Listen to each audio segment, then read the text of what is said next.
আসসালামু আলাইকুম। সবাইকে শুভেচ্ছা এবং অভিনন্দন। আশা করছি সবাই ভালো আছেন। বর্তমানে দেশের যে পরিস্থিতি সাম্প্রতিক সময় সবাই আপনারা মোটামুটি অবগত আছেন। বিশেষ করে দেশের সাধারণ মানুষ, সাধারণ জনগণ, আমরা যারা খেটে খাওয়া মানুষ, তারা আসলে কিভাবে আছি বা কিভাবে চলছি, এটা আসলে নতুন করে বলার কোনো দরকার নেই বা প্রয়োজন নেই। বর্তমান পরিস্থিতিতে যখন আমরা রাস্তাঘাটে বাইরে বের হচ্ছি, ভেতরে আসলে একটা আতঙ্ক কাজ করছে। আজকের দিনেও আমি কিন্তু অফিসে যাইতে পারি নাই। সেটার একটা কারণ হচ্ছে যে চারিদিকে আন্দোলন, কোটা বিরোধী আন্দোলন, কোটার সপক্ষে আন্দোলন। দেখা যাচ্ছে যে যে যার মতো করে অবস্থান পেশ করছে। কিন্তু আমরা কিছু মানুষ আছি যারা ইচ্ছা করলে চাইলেই যে কোনো একটা পক্ষকে আমরা অবলম্বন করতে পারছি না। এটা হচ্ছে যে অনেকেই হয়তো আমাদের দুর্বলতা মনে করতে পারেন। বর্তমান পরিস্থিতিতে আসলে এখন এমন হয়ে দাঁড়িয়েছে যে আপনি যখন কোনো কথা বলছেন, কথা বললেই দেখা যাচ্ছে যে রাষ্ট্রদ্রোহী, আপনি দেশদ্রোহী, আপনি দেশের বিরুদ্ধে গিয়ে কাজ করছেন। বিষয়টা কিন্তু এরকম। আসলে সঠিক বিষয়টা কিন্তু এরকম না। এটা স্বাধীন দেশের স্বাধীন জনগণ হিসেবে, স্বাধীন মানুষ হিসেবে এ দেশে বেঁচে থেকে আপনার কিন্তু ন্যায্য সঠিক কথা বলার অধিকার আপনার আছে।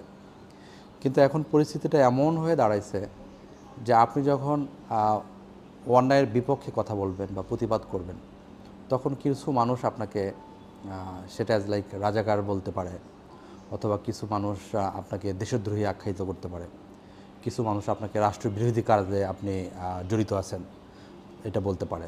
সাম্প্রতিক সময়ে স্টুডেন্টের একটা যে এটাকে কি বলে, কোটা নিয়ে যে বিরোধী যেটা আন্দোলন,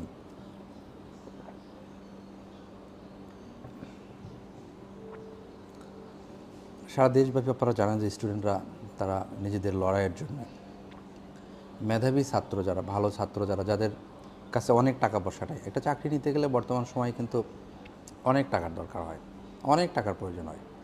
সেক্ষেত্রে একটা গরিব মেধাবী ছাত্র কি করবে যদি তার কাছে কোনো কোটাই না থাকে? তাহলে সেক্ষেত্রে কি করবে, তার অবস্থানটা কী হবে? এখন আমরা আসলে আতঙ্কিত, উদ্বিগ্ন যে আগামী দিনগুলোতে দেশের পরিস্থিতি কি হবে বা কি দাঁড়াবে। সাধারণ মানুষ, আমরা যারা জব করি বা দুপুরে দুমুঠো খেটে খাই, তারা আসলে আমরা কি করব? এখন সাম্প্রতিক সময়ে দু একদিন আগে থেকেই আমি দেখছি যে যারা মোটামুটি এই বিষয়টি নিয়ে কথাবার্তা বা আলাপ আলোচনা করছেন, তাদের অনেকেই বাড়ি বাড়ি গিয়ে অ্যারেস্ট করা হচ্ছে। এখন মানুষ তো আসলে অসহায়। আমরা আসলে কী বা করতে পারি বা আমাদের কি করার আছে? এখন একটা ইউনিটি বা কমিউনিটি যখন আপনি গড়ে তুলবেন, পক্ষে বিপক্ষে একটা মতামত থাকতে পারে। ধরেন আমি আমার কথা বলি, আমি কোনো দলই করি না, বা আমার কথা আমি একবেলা কম খাবো, কিন্তু আমি আমার মতো করে অফিস টু বাড়ি, বাড়ি টু অফিস। তা এখন অনেকেই আমরা যারা আছি যে আসলে আমরা সবসময়ই চেয়ে থাকি যে দেশের সুন্দর সুস্থ একটা পরিবেশ থাকুক, দেশ ভালোভাবে চলুক, এটা সবারই প্রত্যাশা থাকে।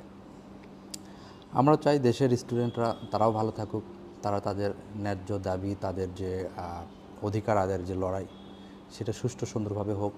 কোনো মায়ের বুক, কোনো মায়ের কোল যেন খালি না হয়, এটা আমাদের চাওয়া থাকবে। বিগত সময়ে যে ভুলগুলো হয়েছে, আলাপ আলোচনা বা সমঝোতার মাধ্যমে একটা সুষ্ঠু একটা সিদ্ধান্তে আসা যেতে পারতো, কিন্তু সেটাকে অনেক বেশি জটিল করে তোলার কারণে বা জটিল হয়ে যাওয়ার কারণে এখন পরিসংখ্যানটা আসলে চেঞ্জ হয়ে যাচ্ছে। পরিসংখ্যানটা আসলে অনেক চেঞ্জ হয়ে যাচ্ছে। ক্রমাগতভাবে আমরা আরও ক্রমশ খারাপ একটা পরিস্থিতির মধ্যে যাচ্ছি। এখন এখানে আমাদের ছাত্রদের যেটা দাবি দেওয়া, ওইটা যদি আগেই এই ঘটনাটাকে বাড়তে না দিয়ে আগেই যদি এটা মিটিয়ে ফেলা হতো, সেক্ষেত্রে সমস্যাটা হতো না। কিন্তু এখন পরিস্থিতিটা এতটাই খারাপ, আসলে এটা আমাদের অনেক কন্ট্রোলের বাহিরে চলে গেছে। আমরা সুন্দর একটা বাংলাদেশ চাই, সুন্দর সুষ্ঠু একটা সমাজ চাই, সুন্দর সুষ্ঠু একটা পরিবেশ চাই, ভালো কিছু চাই। আগামী দিনগুলোতে ভালো কিছু হোক। আল্লাহ পাক এই বাংলাদেশের মানুষ এবং পুরো বাংলাদেশকে ভালো রাখুক। সবাই ভালো থাকবেন। খোদা হাফেজ।